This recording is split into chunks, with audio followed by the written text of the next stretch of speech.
Growing my business has been such a wild ride that I took the time to really look back on everything that has happened over these past few years, and I identified 9 things that I would change if I would start all over again and tell my past self. So, if you're interested in finding out what I would change if I would start out all over again to grow my business, check out this episode. Hello, and welcome to the Fast Forward Amy Show, the show where we lift your life and business with simple strategies. I'm Fast Forward Amy, your host and coach, and I'll bring you a new episode every Tuesday. As we are launching our Business Freedom Elevator program, and I have been working on my business and growing my business immensely over these past few years, I thought it would be nice to kind of take a moment to look at all of the things I would do differently if I would start all over again as an entrepreneur who wanted to grow their own business. And that's what I hope to talk to you about today. This is a literal just sit down. I have written down a bunch of things in my notebook, and I have about 9 things that I think I would have done differently, or like 9 themes that I want to walk you through that I would have done differently if I look back on the past 5 to 10 years right now. And one of those first things is probably also one of the hardest things, and you might recognize this, is I would have done a lot more mindset work up front when I started out as an entrepreneur, because throughout the years when I started my business and as I was growing and as I was getting more clients, so often I have spent my Friday nights crying or being overwhelmed or being overstimulated and thinking like, oh my God, I suck and it is me and I can't do this, or maybe I should just go back to doing it that way. And I've spent so much time doubting myself and my abilities. And what I didn't do enough was normalizing that that was just part of the game. And it took me years to realize that seeing yourself in the mirror, like being confronted with your own like worst limiting beliefs and all of your mindset shit, is actually what entrepreneurship does to you. It literally just brings out your own biggest demons at like a rapid pace, where I would feel like probably in other jobs that happens as well, but where in your normal life it's fairly easy to distract yourself from those like more negative parts or from those challenges you're facing. When you are building your own brand, when you are building your own business, you can't run away from yourself. And I think if I would have known that sooner, I probably would have started working on my mindset and like fortifying myself a lot quicker, because mindset work is a non-negotiable for successful entrepreneurship. Over the years, I have learned that although I don't sell my programs as like mindset programs, there is a lot of mindset in there, because often people know what to do, but they are not doing it. Or they know what to do, but they're afraid to do it, or they're perfectionists, or they're procrastinating. You know what? All of that, and scaling and leading a team and just going out there and selling, almost all of that has to do with your mindset. And some of that has to do with not knowing what to do. So I would have definitely put myself first in my business by making sure I protected myself, because nothing has been as confronting as building my own business. And the second thing I was thinking about that I would definitely do way differently if I would start over again is my profitability. When I started out, I really looked at my business and I saw it as a hobby. And I looked at it as I was still working a side job, I was still in school. I started my own business as a fitness coach.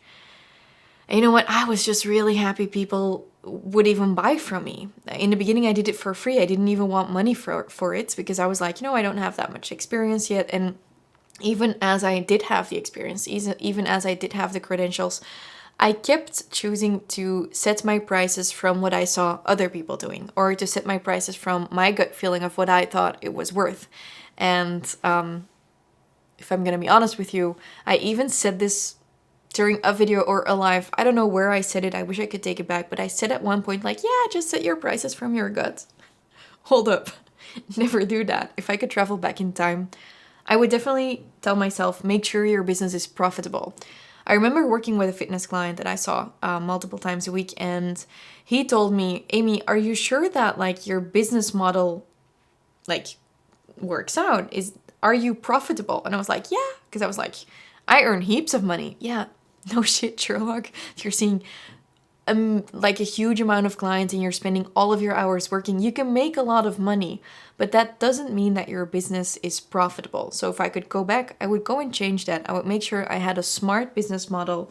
And on top of that, in that same area of like turning it into a profitable business model, I would make sure that I was focused on one core offer instead of always trying to serve everyone at the same time, because I was always making adjustments. Oh, you want that? Okay. Oh, you want that? Yeah. Oh, you want that? I'll go and read up on that, instead of focusing on what my core offer was, like a core package with maybe some exceptions, but having a core offer instead of just serving everyone individually, because that is exhausting as a service, and also as like products.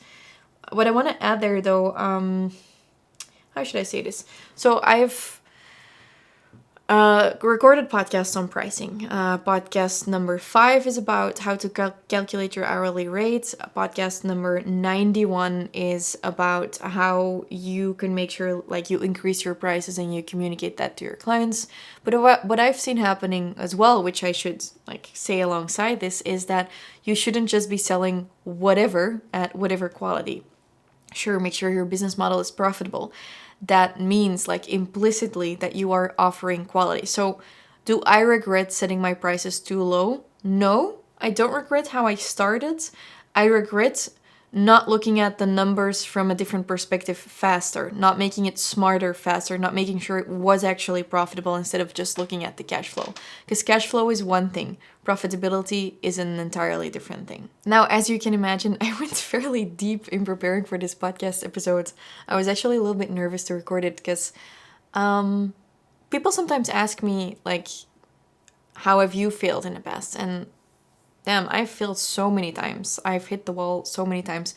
But I don't necessarily look at them as failures. I look at them as learning opportunities. So that's also how I created this list.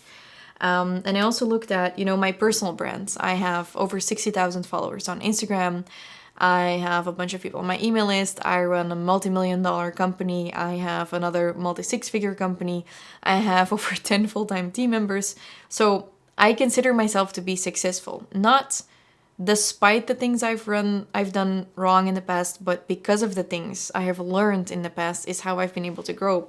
But as I was prepping, I did realize, like, oh my God, so many things keep coming back. And sometimes it really takes you some effort to think of what would you have done differently and how could you have created a different reality. And you learn a lot from that. And one of those for me is that despite the fact that I've built such a name for myself, by the way, it's awkward to say, like, I am successful, but I guess sometimes I gotta state those things here. Success has different definitions, by the way. You make your own. That's the whole freedom concept that we teach is you make your own version of success. But for me, I definitely would have started building a name for myself sooner. So I would have created my personal brand way sooner. Back in university, I would have started connecting with a ton of people. I would have added everyone to my Facebook account. I would have started posting consistently on socials from like the moment I was born, if I could choose it right now.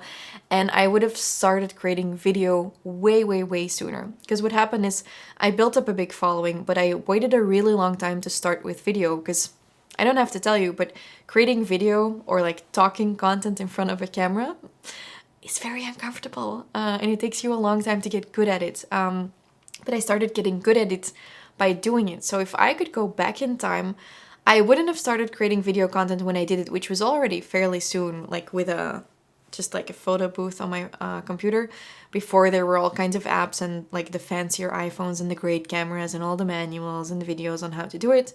I would have been like, okay, the moment you go to university, start vlogging. Like, the sooner the better. So for you, if you are at a standstill right now and you are thinking of how can I create the perfect content plan, how can I make a bigger name for myself, how can I attract more leads, I would have worked on my authentic authority even sooner, and I suggest you do the same. It is never too early to start putting yourself out there and start building a name for yourself, because your authentic authority, your name, your personal brand, that is one of your most prized possessions, and no one can ever take that away from you. Now, I also know that makes it scary, right? Because if everyone knows you, how can you pivot later on? If everyone knows your name for one thing, Maybe you don't want to be known for one thing, but the thing is, you don't have to. It's your name that's going to lend so much strength to other brands if you choose for it to happen. Like, for example, for me, I started my second company together with my business partner. And when we founded it, it was an instant success because we both had our personal brands to lend like value and authority to that second brand. And overnight it was a success, and that became a second brand. And if at some point I decide to create to buy a vineyard and to create bottles of wine and to sell wine in a web shop, I don't know, that will probably become a faster success because I can lend the power of my name to it. So building up my authentic authority even sooner, deciding on a name, sticking to it, posting consistently on socials instead of being so caught up in the busyness of my business is definitely something I would have changed. Because contrary to what a lot of people think, is I actually didn't build my business on socials. I built my first business fully offline without the help of social media, just by word of mouth. Wow. Advertising, just people telling people. So I looked at socials as like an extra, but wow, if I could go back, I would take selfies with all of my clients. And if I say it right now, I'm like, oh my God, the person who did my hair and makeup today is a client of mine, and I should be posting with her. On my feed right now, I should be posting a lot more of selfies with my team, selfies with my clients when I run into them. The social proof, using that, putting it out there that you are an authority in what you do and other people think so too, is going to give you so much power, and it's going to get you very far in the end, because a lot more people are paying attention than you realize. And it's like little seeds, you know, they take some time to grow and to turn into like big plants or trees. So it's never too early to start sowing those seeds so they can ripen. But alongside with that goes that I might not have been posting consistently on socials, but I was giving it my all for my clients. And looking back, that almost killed me.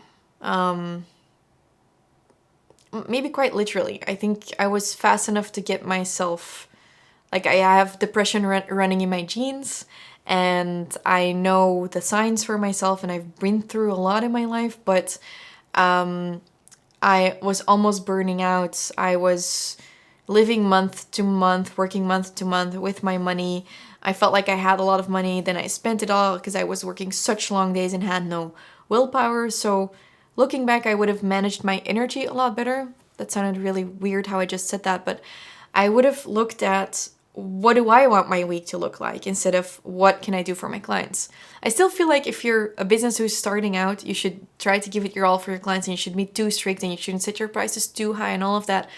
But you are building your business to create your dream life, not someone else's. So for me, for example, that meant creating my own dream week and fitting my clients into my dream week instead of me fitting my entire life around my business and around my clients. So I would have made my business fit my life better instead of my life fit my business. And working on that, by the way, you might have noticed like all of the different things I'm talking about are appearing right next to me in video if you're watching on IGTV or YouTube. And it won't come as a surprise that all of these things, as I'm going through them, some of them are emotional, as you can tell, are exactly the things that I created the modules in my Business Freedom Elevator about. So we know clients come to us like either they're broke, or they're not broke but they're burnt out, or they have clients but they don't like their clients, or they are selling a lot but the business isn't actually profitable because every month it feels like they're starting over and over again.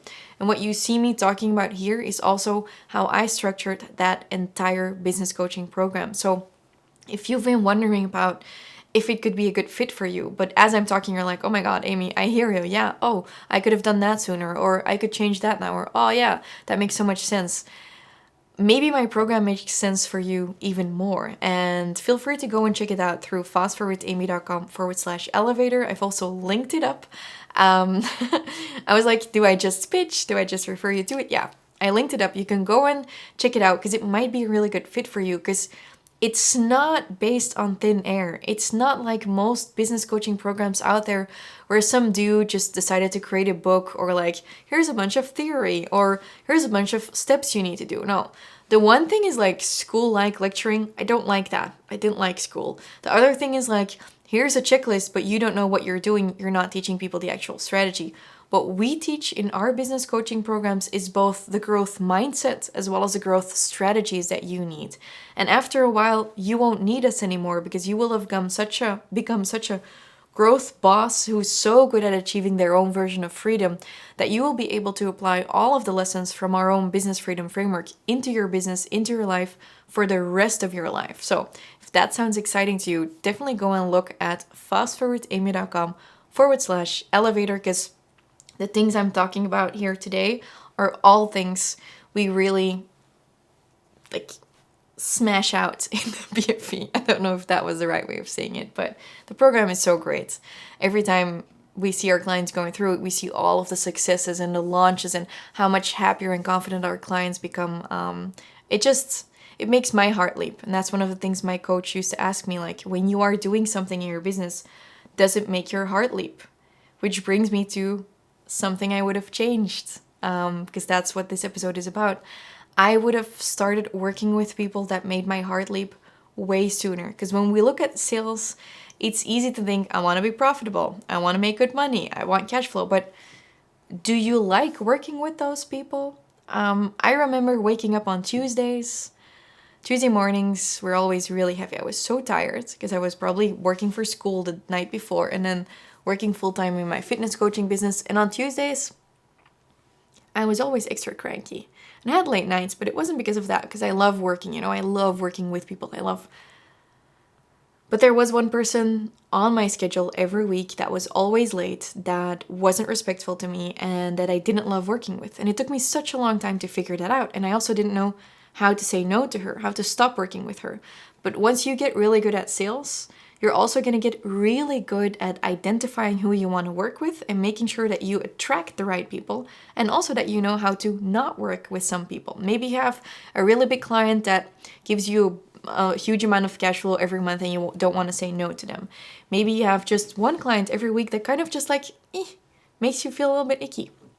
I can teach you how to stop working with them.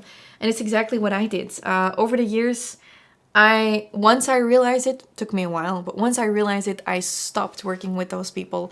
And ever since then, I'm really happy I changed that, and I started really getting so good at sales and attracting the right clients that now I'm able to really choose who I work with. Like, that's the best way to do sales, when you're not like begging for the sale, but you can ask for the sale with the people you want to work with.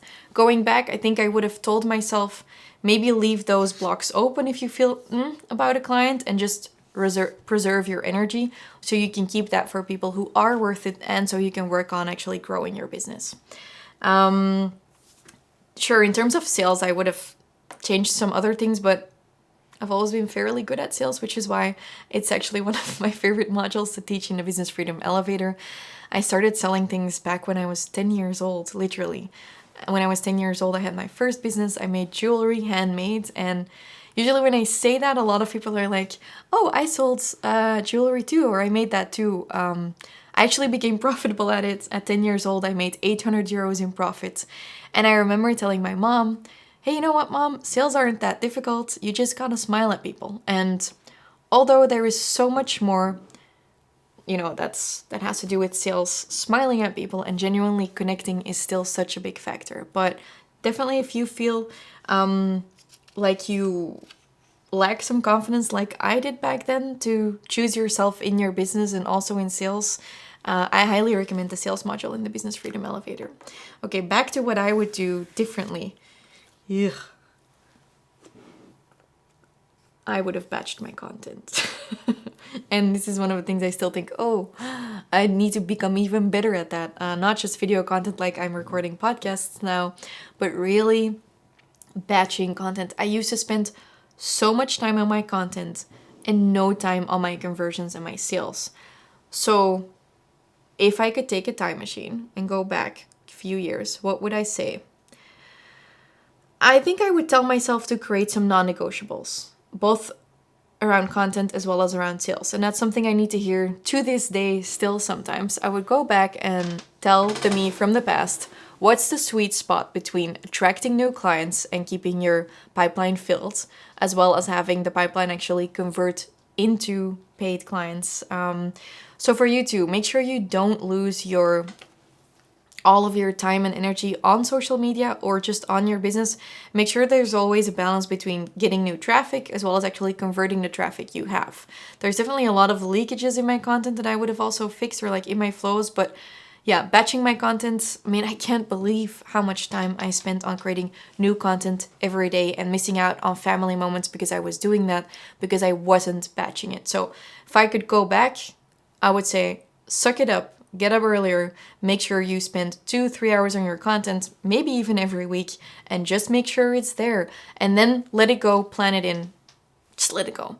By the way, I would also tell past me to invest in systems to plan the content even faster than I did. Although I gotta say, I did invest in systems to plan my content before that was popular, and that really helped me out so much.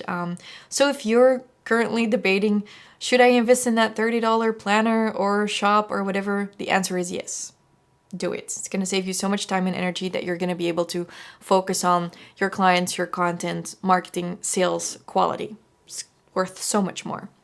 Hopefully it's worth more than $30. Yeah. Do I need to say it? What would I have changed? What would I still change?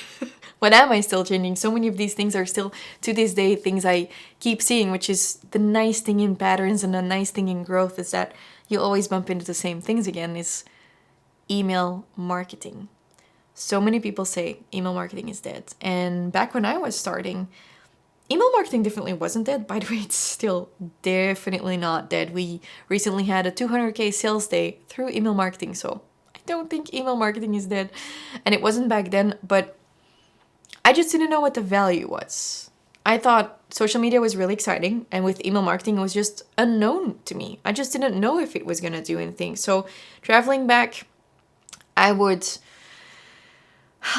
take 2 nails and just like slam them in that girl's feet and say, here's a laptop. You are not leaving this place, or I'm not taking you to a hospital until you have set up your email service provider with a really good lead magnet that attracts all of your clients, and you're gonna pitch that damn lead magnet every single day. As you're growing your social media, it might seem that after a while you'll still be able to attract those clients, or those people passing by your shop. You'll get their addresses later, they'll come back. They won't. They won't see your content. They won't see that your shop is open. There will be roadworks in your street. There will be changes in algorithms. Make sure you have the data of your clients so you can reach them and actually start reaching out to them, because that's the second thing I would change. Once I finally got those email addresses, it took me way too long to actually start emailing people. Actually, if I'm being honest, that only happened once I had my podcast. And there was a time when I started my website, when I published a new blog post every Friday. Then there was like probably 2 years of nothing. And then there was me and my podcast and emailing that out every week. I wish I bridged that gap, and that I bridged it by emailing to my list consistently. Because you think you have time, but before you know it, 3 months, 6 months, a year has passed, and everyone on that email list has turned into like cold email subscribers. So starting email marketing sooner, doing it more consistently, reaching out to the people I had on my list, definitely something I would have changed. And if I look at my website and my shop, I don't think there are a lot of entrepreneurs who would look back, including myself, and think, oh, I wish my website was prettier sooner. It's not what I thought about. Although my team would love to work on our website, and we are going to start making it a priority, we are not making it a priority to make our website prettier. Not even to fit our branding, although that would be nice, because we haven't done anything on our website for like 2 years. The reason we will be working on our website is because we want to increase our conversions, because we want to work on our stats. And that is what I would have told past Amy. Hey girl, look at your stats. Look at your analytics. Install Google Analytics. Make sure you know what's happening. A while back, I looked at my site and I saw that so many people every day click on one-on-one coaching. I was like, oh, you know what? Currently, I'm not offering one-on-one coaching, but I could make sure that I capture those leads on that page to my email list or to a form so I can reach out and see what they're looking for, because they think they're looking for one-on-one coaching, but they're actually looking for results, support, knowledge, tools, energy. And I can give them that through my Business Freedom Elevator. So knowing my numbers is one of the number one things I would have changed looking at that. I actually recently created a tracking sheet for that, and I'll give it to you for free. You can grab it. So it's a tracking sheet where I teach you my 100 days of data protocol. So my 100 days of data protocol is basically what I did back in the day to grow my Instagram as well. I posted really ugly content for 100 days and I grew thousands of followers. Like some days I literally grew 1,000 followers a day because my content was so good. I did 100 days of tracking it and trying it. It's my 100 posts protocol. And for you, I made this tracking sheet that you can use, that we use internally too, where you can track what you do and what your results are for 100 days. Don't say, I've gone live once and it doesn't work, or I've made one infographic and it doesn't work, or yeah, this video, no one replied to it. Try something for 100 days and then tell me if it works. So if you're interested in tracking your stats, seeing your own analytics and not making that mistake that I used to make, go and download your own free version of the tracking sheets, and you can grab that through the link in the description or just going to fastforwardamy.com/tracking sheets. So /tracking sheets. And you know that you can always just find the important links in the description, right? I will always add them to every episode. And last but not least, so with those numbers, I would have started optimizing, obviously. A lot of people think they don't have any numbers yet, so they can't learn from them. But I don't know, recently, so this is not even going back 5 years. It's still things I learn every day. I'm working a lot with my data, which is why I created a tracking sheet. With my birthday, we had a birthday offer that did really well, but I saw that the conversion went down on a certain offer. I saw it afterwards, or like on the last day of a 10-day launch, and I saw that the product was missing a description because of a glitch in our system, and no one had seen it, which is, that has to do with our processes. But if I would have looked at the numbers sooner, I would have seen like, hey, something there in that product or sales page is missing. And the same things we've seen over and over again during launches in our email lists, like, you might be really enthusiastic about a lead magnet, but people might not be interested. On the other hand, people might be super interested in a personal story that you thought no one was interested in. So constantly looking at your numbers on your website, what's your bounce rate, which page gets visited most, and doing something with it is going to be your biggest hack to like growing your business, instead of being like, oh, I need a different website. No, just look at, okay, the most visited page, change that page, make that page really good, and like leave the rest of your website as is. Maybe that's kind of like inserting 80-20 in your business. And last but not least, if I could go back and tell myself one more thing to change, it would be my launching. I used to not launch. I used to be like, hello, who wants this? And I would have made it, as I would call it, like in my basement. My friend Jessica and I will always joke about this. The friend I have the other business with, Alpha Women. We joke and we say so many people build their new products or their new ideas in their basement. They're like, no, it's dark, the door is closed, no one can see my new ideas. And then by the time launch day is there, they have like a new website and amazing products, but no one knows. So they open the door of the basement and then they're like, crickets, no one is there. And that's how I used to launch. And I could have doubled, tripled my revenue so much sooner in my life, in my career, if I would have just had like these tried and proven principles of launching. And that means that you gotta hype it up. You gotta show behind the scenes. You gotta make sure you're actually taking people with you in your story. You're showing them how they will benefit from it, because people will love to buy from you if they're actually included. But no one owes you a sale. So you gotta make sure that you're so enthusiastic, like that's like the baseline that you need to create, and then a bunch of other stuff that I don't have time to talk about right now. The baseline is enthusiasm if you want other people to be enthusiastic too. So hype it the fuck up is what I would go and tell that girl. Luckily, I learned pretty quickly how to do that, and all of these things actually, like I still joke, and obviously I'm still learning every day, but all of this and much more are exactly the types of things that I teach how to do correctly from the get-go in my Business Freedom Elevator. On top of this, there is so much more you still don't know. Be that about your mindset, about how to create a profitable business model, how to build your personal brand that's actually profitable, setting boundaries, conserving your energy, working with clients, building your business, growing your business, sales, intake conversations, your content marketing, even when you don't have a lot of time, your email marketing, your website, your shop, your launching. There's so much out there. And all of those things are exactly what I teach you in my Business Freedom Elevator, which is why it was so easy for me to create this podcast episode and actually really had fun. And I just want to let you know, if you think like, I could learn from this girl, you might go and check it out. But that's not the reason why you should go and check it out. If you feel like you would like to have more clients, if you feel like you would love to love your business and actually have it be profitable, have it be your full-time gig that makes you multiple thousands a month or more than 10K a month, if you feel like you want to get started but you don't know how, or you feel like I got started but I feel stuck because I don't have enough clients, or I have clients but I don't like them, or maybe you're like, hey Amy, I know how to do socials but my bank account is empty, or maybe you're at this point where you work so hard and you're making money like I was in the past, but it's not actually profitable. And at the end of the week, you feel like you need to drink an entire bottle of wine and all kinds of cookies and chips because you're just so overworked. If any of those things ring true to you, I believe that me, my team, we can help you. Not only can we help you, but our entire program is designed in such a unique way that we will help you. Because not only do we have video modules, we have very special assignments that are unlike any other program you've ever seen. We're not like, print all of this stuff out and then you print it out 3 times and you lose it. No, we don't do that. We have digital assignments that will get you to take action on the program immediately. So within the 6 months of the Business Freedom Elevator, you will grow in your business and as a business owner exponentially. And then we're not even talking about the effect it will have on your confidence and maybe even your sex drive, like just putting it out there.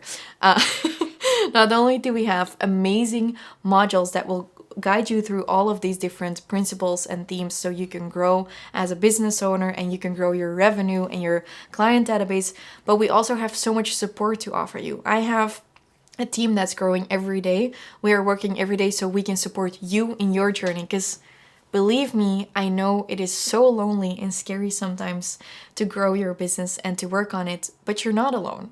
We are there right with you to help support you, to give you the tools, the energy, and everything you need to grow your business and to answer your questions. So if all of that sounds good and you're like, oh my God, and then like having Amy as my coach wouldn't be that bad, I believe the Business Freedom Elevator would be so happy to have you on board. And I hope that you might consider joining. So go and have a look at fastforwardamy.com/elevator. Check it out. And if you have any questions, feel free to email us anytime at team@fastforwardamy.com. Have a happy day and hope to see you in the program.